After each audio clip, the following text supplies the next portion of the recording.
Welcome back everyone. In this video I'm going to be going over words from Arabic, Hebrew, and Yiddish and taking a look at the spelling and pronunciation patterns that you'll find in each of these languages. Let's start with Arabic.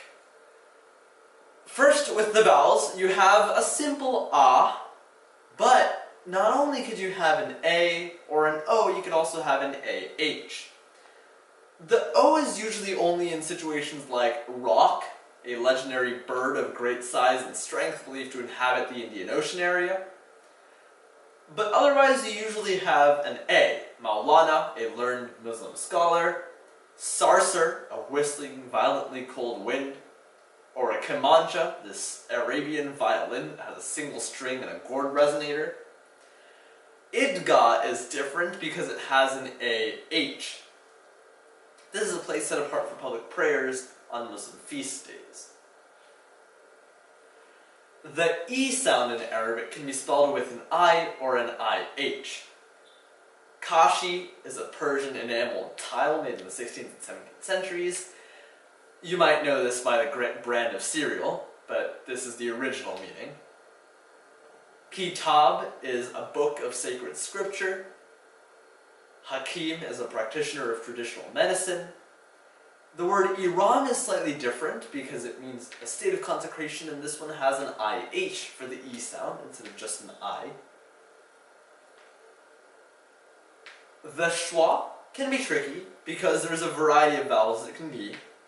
In cases like Zamburak, you have ZUM for the zum, Bu for BO, and Ruk is also an RUK. Same thing happens in hummus, the paste of pureed chickpeas. But, for example, Sarir, think about it like the American schwa that used to represent a Sarir, like more of an E sound, that has an E and then an I. Darabika is a kettle drum of northern Africa. That one has an A at the first vowel, a BU, two Ks, and then a final A. Kind of a tricky spelling, one of the words that might be useful to remember. Gelada is this kind of monkey. It's a large, long-haired, herbivorous primate related to the baboon that has a G for the J sound. Can be kind of tricky. And then Gayasa. This one means a flat-bottomed, sea-going barge used in local coastal trade of the Gulf of Suez and the Red Sea. That one's interesting because it has Guy as GY. An interesting consonant vowel pattern that you don't often see here. So in Arabic, one pattern that is often common for the end of the word is you'll end in a schwa, but it's hard to decide when you have an EH and when you have an AH. So let's take a look at some words for both patterns. Gibla means a hot desert wind that has an EH. Helbe, fenugreek seed mixed with flour, that's an EH. Sejada, a small oriental rug, that's also an EH. An extra word that you can test yourself on is kafia, an Arabic headdress consisting of a square of cloth folded to form a triangle. That one's spelled Kaffieyeh. And a couple words with an AH. Bismillah, a Muslim invocation. Howdah, a seat or covered pavilion. Dahabiyah, a long light draft houseboat. And an extra word, Ayatollah, a religious leader. That one's spelled Ayatollah.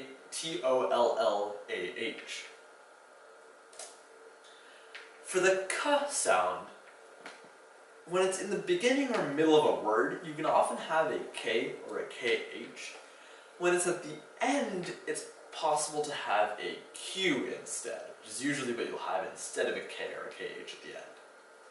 So, conjure, a short curved dagger.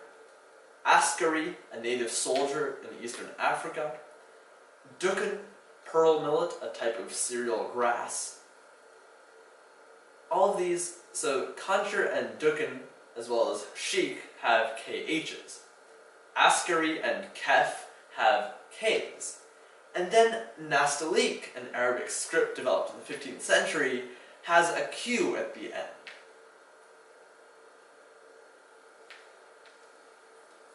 As you may have seen in some of the previous words, the D sound, like Darabica for example, often has a D. Drin is a coarse prickly weedy grass of northern Africa. D-R-I-N-N. Those are the two N's that could be tricky. Dow, on the other hand, has a D-H-O-W. One of the spellings that's good to remember. When you have a G sound, there are fewer cases when you have a G than a GH. A gazoz is a carbonated non-alcoholic drink, and a gayasa is a type of boat. Those have single G's. Most other situations you would have a heavier G sound. Ghafir, a native Egyptian guard. Ghazal, an Arabic lyric poem. Arghul, an instrument. Baba ganoush, the food made of eggplant. All of these have a GH for the G sound.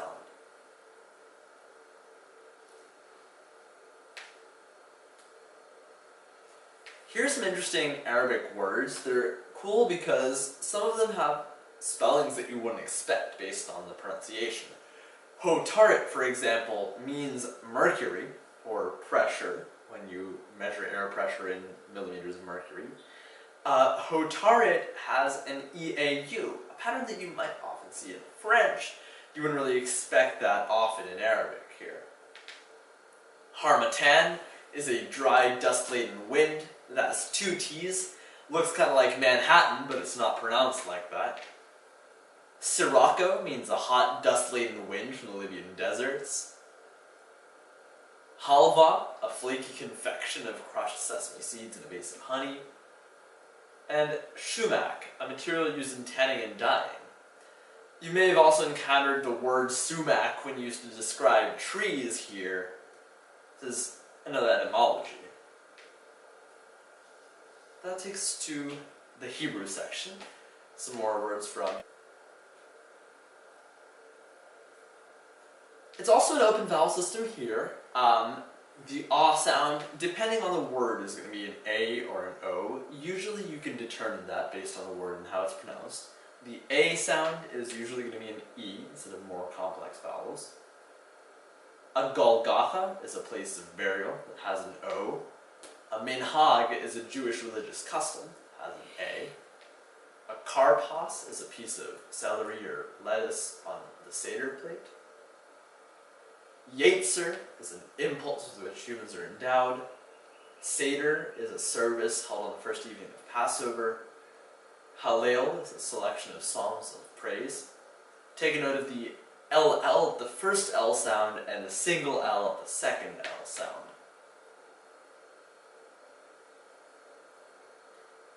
The O and the U are spelled with an O and a U, respectively. You have a golem, an artificial figure in out of life, Hosanna. Pharaoh is one of the exceptions that has an OH at the end, as well as the AOH that can trip you up rather than an OA.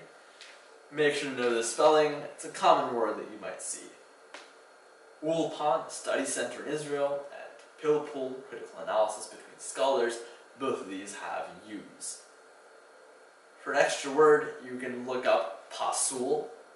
It's spelled P-A-S-U-L. It means declared unfit for Jewish ceremonial use. The I sound could have, in some cases, an AI. Usually it's an I, like in Goliath, Zion, Leviathan, Rabboni, Jeremiah.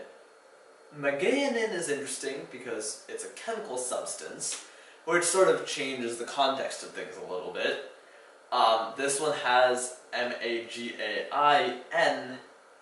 coming from a Hebrew root word of magain, meaning shield. They sort of backnamed this. The inin part is the chemical compound ending, and this peptide is able to ward off microbial infections on frogs. It's like an antibiotic compound that the frog creates, essentially.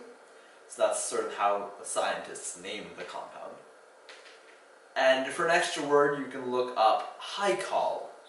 It's spelled Haikal, and it's a sanctuary of a Coptic church.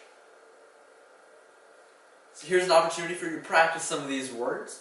You can pause the video after I give you the information and try to see if you can spell it. Jeroboam, an oversized wine bottle holding about 4 quarts. Relatively simple. You have a J-E-R-O for a Jero, and then the Boam with a B-O-A-M. The next word is Rehoboam, an oversized wine bottle holding about 5 quarts. This one's slightly tricky because of the E-H-O, not, for example, R-E-A for the Ria. There's a tricky sort of R-E-H-O there. Noachian means ancient or antiquated. What's this? It comes from Noah, implying that something is as old as Noah would be in his ark. Ebenezer, a commemoration of divine assistance. What's that? A dorchestry is a church auxiliary that's organized to plan and execute benevolent work. What's that? And Gabai, a collector of charitable gifts or taxes among Jews in Talmudic times. It's interesting because it has that AI for the I sound. It's kind of like that sound at the end of the word where you're picking up that vowel, Gabai. The schwa can be tricky. There are a couple different ends, both in the middle of a word and at the end of a word. Just take a look at, for example, Bethesda. In the middle there's an E, at the end there's an A. If you look at Suda, a Jewish feast, that has an AH at the end. For example, words like Torah also have AH at the end. Beelzebub, which means devil, has a B-U-B, not a B-A-B or anything else. Ichabod, I-C-H-A. Manna, M-A-N-N-A. Behemoth has an O. And test yourself on this word, seraph, one of an order of fiery 6-winged angels who guard a throne. That's spelled S-E-R-A-P-H. Here's some interesting words in Hebrew. Inakui is a word that's actually from Greek, and it means an ancient Greek wine pitcher or jug. You can take a look at how ino means wine in Greek. And these are some words in Hebrew for different wine-carrying vessels. Methuselah means an oversized wine bottle holding 6.5 quarts. It's also used to describe a person of having great age. A Nebuchadnezzar is an oversized wine bottle holding 20 quarts. A Balthazar is an oversized wine bottle holding 12 liters. And a Salmanazar has 12 quarts. Some commonly confused words in Hebrew.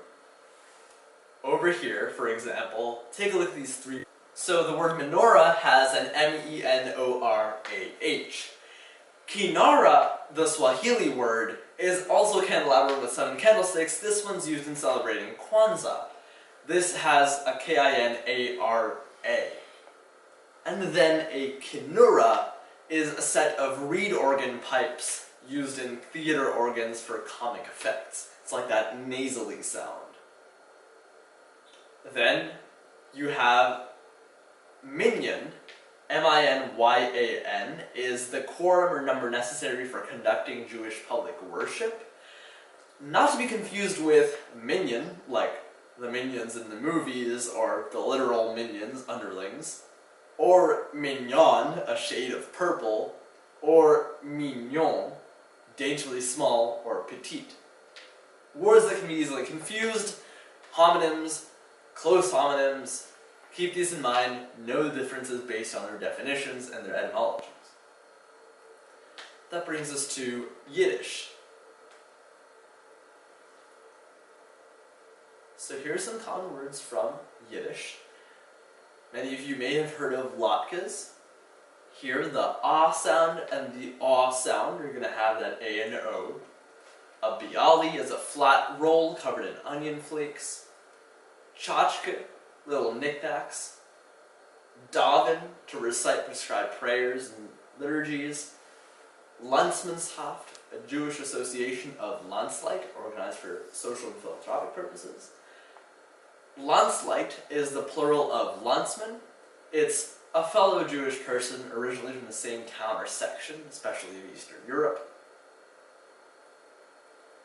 The sound and the I sound. The is with an E, and the I has an EI. This hints at the sort of German roots that were combined in Yiddish when you had German and Hebrew combined to create Yiddish. Mensch has that SCH pattern that you see often in German. Quell is a KV. Yenta. Yiddishkeit, KEIT. Meister, MEI. The ts sound is spelled with a TZ, and the ch sound is spelled with a CH. Remember that you have that ch sound occasionally in German and sometimes in Dutch. Here you have words like kreplach, kichel, and chalischkes. This is slightly different. These two have a CH and a k for the K sound. Chalischkes are different.